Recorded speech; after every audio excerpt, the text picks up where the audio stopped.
Matthieu chapitre 13, versets 3 à 9. Je lirai 3, vous lirez 4.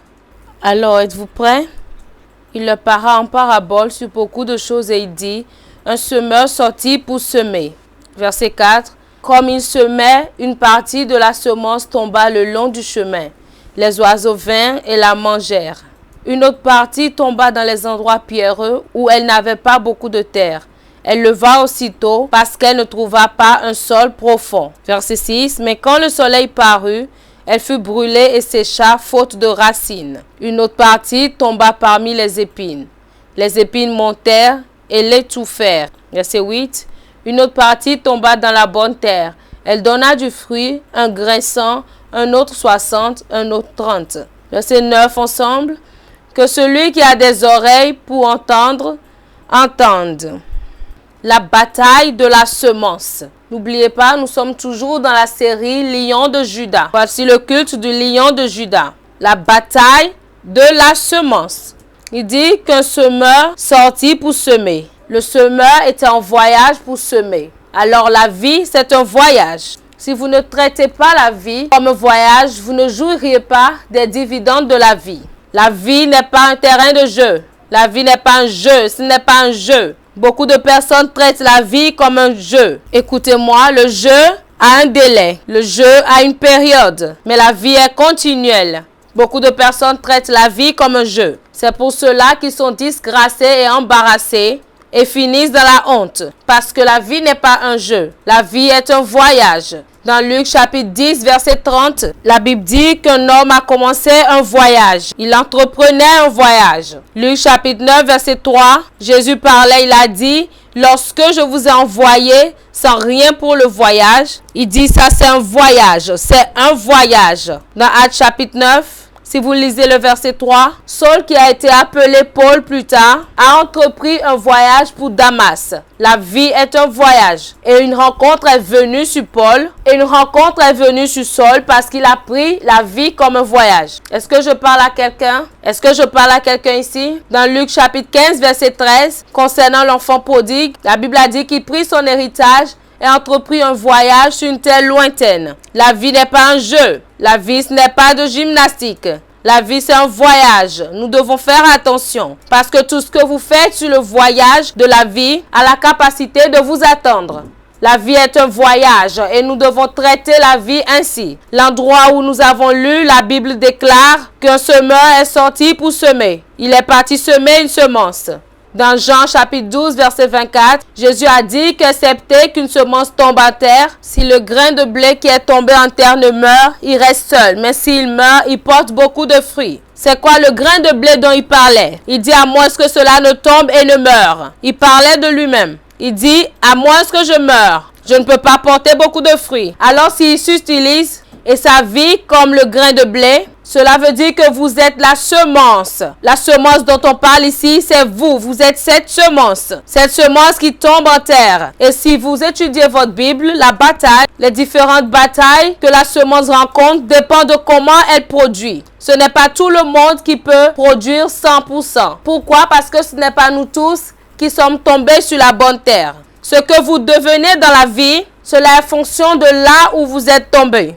Nous tous qui sommes ici, personne n'a écrit une lettre pour être né dans la famille dans laquelle elle est née. C'est là que nous sommes tombés. Est-ce qu'on a planté la semence? Non, la semence est tombée. La semence est tombée. Regardez la famille de laquelle vous venez. Une famille de débattement, une famille de bataille. Imaginez si la reine Élisabeth, si vous étiez tombé dans sa famille. Imaginez seulement si vous étiez tombé dans la famille de Bill Gates. Ce n'est pas qu'il est votre père, pas qu'il était votre oncle, peut-être un ami à votre père. Quelqu'un a quelque chose connecté. Où est-ce que vous êtes tombé? C'est cela qui détermine les batailles dans lesquelles vous vous trouverez. C'est votre plantation qui détermine votre emplacement. Là où vous êtes planté détermine là où vous êtes placé. Où est-ce que vous êtes tombé? La bataille de votre vie et la bataille de tous ceux qui vous entourent. Quelle est votre expérience dans la vie? C'est à cause de là où vous êtes tombé. Certains d'entre vous, vous ne leverez pas le petit doigt pour travailler si votre père avait travaillé. Certains d'entre vous, vous ne leverez pas le petit doigt pour vous débattre si vos parents était vraiment aisée. C'est parce que nous vivons dans une génération d'irresponsabilité dans laquelle lorsque l'homme et la femme rentrent dans la chambre, la première chose qu'ils font, c'est d'enlever leurs habits. Avant d'enlever vos habits, plantez. Pendant qu'une femme quitte sa maison, elle s'habille bien pour être belle pour cet homme. Et lorsque l'homme est dans sa maison, tout ce à quoi il pense, c'est d'enlever son habit. Les hommes sont tellement pressés à enlever des habits qu'ils ne peuvent même plus reporter. Est-ce que vous avez vu un homme qui a enlevé les habits d'une femme et après tout, il lui a encore reporté cela? Non, il s'en fout. Pourquoi? Il n'y a pas de planification. Alors, ils commencent à donner des naissances aux enfants où ils n'ont même pas planifié. Qu'ils n'ont même pas planifié. À un petit âge, je connais des enfants, à l'âge de 6 ans, c'est déjà la débandade. À l'âge de 7 ans, ils sont déjà utilisés comme des domestiques. Pourquoi? Ce n'est pas qu'ils ont demandé ce genre de vie. C'est là où ils sont tombés. Est-ce que je communique à quelqu'un? Ce n'est pas la vie qu'ils auraient choisie. Les insultes que vous avez reçues dans vos vies, c'est des embarrassements auxquels vous avez été confrontés dans votre vie. C'est à cause de l'endroit dans lequel vous êtes tombés. Si vous étiez tombé à un bon endroit, il y a des gens qui n'oseront même pas vous insulter. Si vous êtes tombé à un bon endroit, il y a des gens qui ne vont même pas vous confronter. Mais à cause de là où vous êtes tombé, certains sont tombés. 100%, 60%, 30%. Alors leur productivité était sous la plateforme de leur plantation. Le placement, s'il vous plaît, suivez-moi. Je voudrais vous bénir. Le placement, il dit pendant qu'il est sorti, certains sont tombés. Certains sont tombés. La bataille de Samuel 11, verset 1. C'était un moment où les rois se mettaient en campagne pour la bataille. Psaume 24, verset 7, verset 8 et 9. L'Éternel fort et puissant. L'Éternel puissant dans Exode chapitre 15, verset 3. Il dit l'Éternel est un homme de combat. L'Éternel est son nom. L'identité de Dieu, c'est le combat. Dieu n'est pas gentil, c'est la guerre. Dieu n'est pas gentil, c'est la guerre. C'est la guerre. C'est la guerre. La manière dont vous venez à lui, c'est de cette manière qu'il se présente à vous. Il a pris Joseph de la prison au palais, mais a pris Nebuchadnezzar du palais à la forêt. La manière dont vous venez à lui, dans 1 Samuel chapitre 17, si vous lisez verset 47, David a dit, la bataille est quoi? Et il livrera cela entre nos mains. La vie est une bataille. La vie, ce n'est pas un truc drôle. Ces semences, en se transactant, nous remarquons que chacune d'elles est allée dans des batailles particulières. Nous allons rapidement les examiner. Alors nous allons commencer par détruire. Êtes-vous prêts à prier? Je ne vous entends pas. Êtes-vous prêts à prier? Êtes-vous prêts à prier? Toute personne qui n'est pas prête à combattre meurt. Si vous n'êtes pas prêt à combattre, prenez juste votre vie et partez. Parce que les batailles vous attendent. Ésaïe chapitre 9. Ésaïe 9 verset 6. Un enfant nous est né. Un fils nous est donné. Avant que l'enfant ne naisse, avant que le fils nous ait été donné, quelque chose doit se passer. Dans Ésaïe chapitre 9 verset 5 à 6, dit que toute chaussure qu'on porte dans la mêlée et tout vêtement guerrier roulé dans le sang sera quoi? Seront quoi? Quoi? Et dévoré par le feu. Alors verset 6 dit quoi? Qu'est-ce qui s'est passé avant que l'enfant ne naisse? Le feu a dévoré les choses.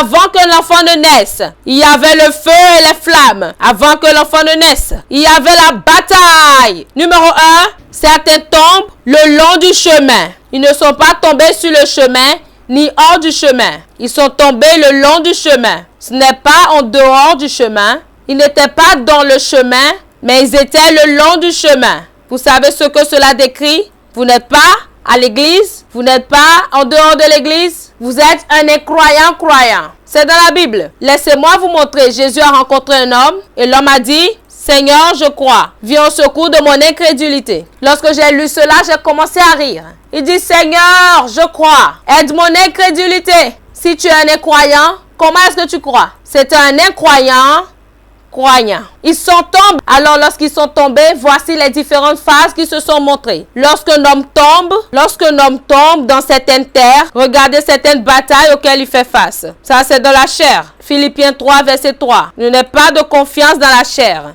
Jean chapitre 6 verset 63. Jésus dit que la chair ne sait de rien, mais que c'est l'esprit qui vivifie. Les paroles que je vous ai dites, Romains 8 et 9 en fait. Ceux qui sont dans la chair ne peuvent pas plaire à Dieu. Parce que celui qui n'a pas l'esprit de Christ n'est pas de lui. La chair. Beaucoup sont liés parce qu'ils ne sont pas dans le chemin. Ils ne sont pas en dehors du chemin. Qu'est-ce qui leur arrive lorsqu'ils tombent le long du chemin? Les oiseaux des airs. Les oiseaux des airs. Lorsque vous tombez le long du chemin, vous vous ouvrez aux manifestations et aux activités. Cela veut dire que lorsque vous êtes un croyant qui n'est pas sérieux, un croyant qui est un blagueur, un croyant qui n'est pas prêt pour Dieu, vous vous ouvrez aux activités des oiseaux du ciel. Les manipulations de la sorcellerie. Les manipulations des mauvais rêves. Les oiseaux des airs. Je vous ai dit, lorsque je rendais ministère dans une conférence, il y a beaucoup de gens qui disent qu'une fois que vous êtes né de nouveau, tout est géré. Lorsque vous êtes sauvé, tout est géré. Si nous avons découvert le remède du paludisme, cela ne veut pas dire que les moustiques sont morts. Est-ce que je peux répéter cela? Que nous ayons découvert le remède du paludisme ne veut pas dire que les moustiques sont morts.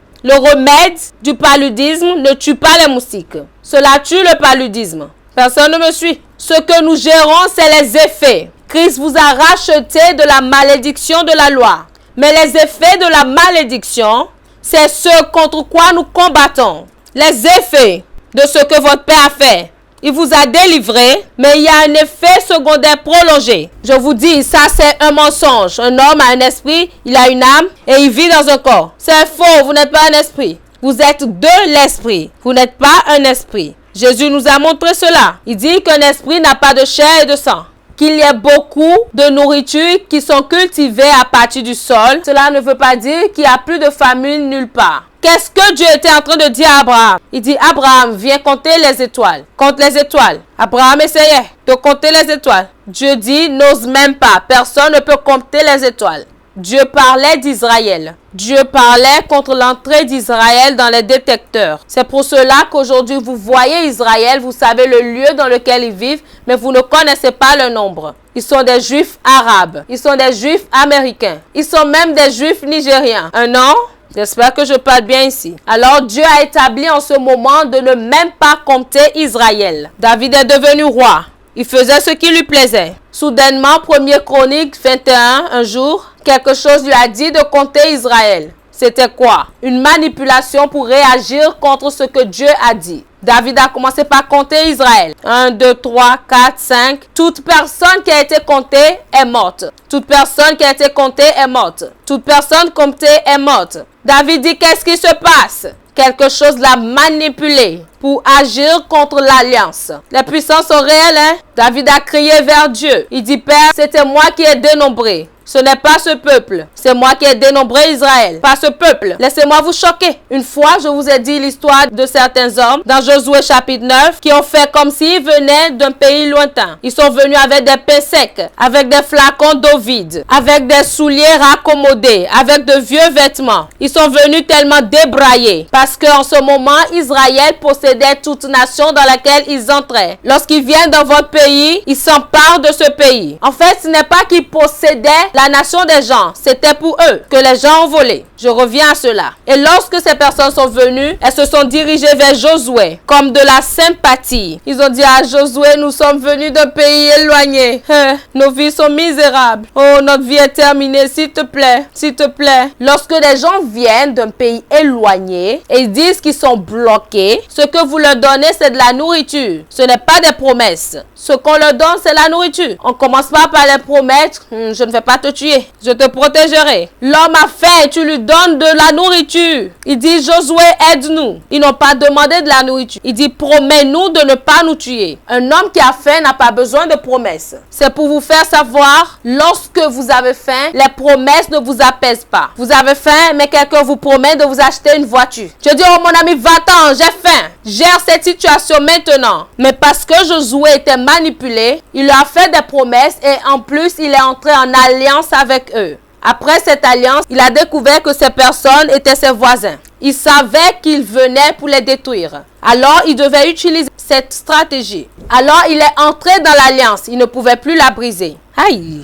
Josué a réalisé. Et il a dit, vous savez ce que je vous ferai? Je ne peux plus vous tuer. Mais toutes vos vies, vous serez coupeurs de bois et vous puiserez de l'eau pour toute l'assemblée. Je ne peux pas vous tuer, mais je vous utiliserai. Serviteurs, et regardez ceci. Un jour, ils sont déjà entrés en alliance pendant des générations. Un jour, Saül s'est assis. Il a regardé Israël. Il a remarqué qu'il devait s'emparer de plus de territoire. Ces personnes qui ont fait ça à Josué sont appelés les Gabaonites. Saül voulait prendre leur terre pour étendre cela à Israël. Il a tué les Gabaonites, oubliant que Josué était déjà entré en alliance avec eux.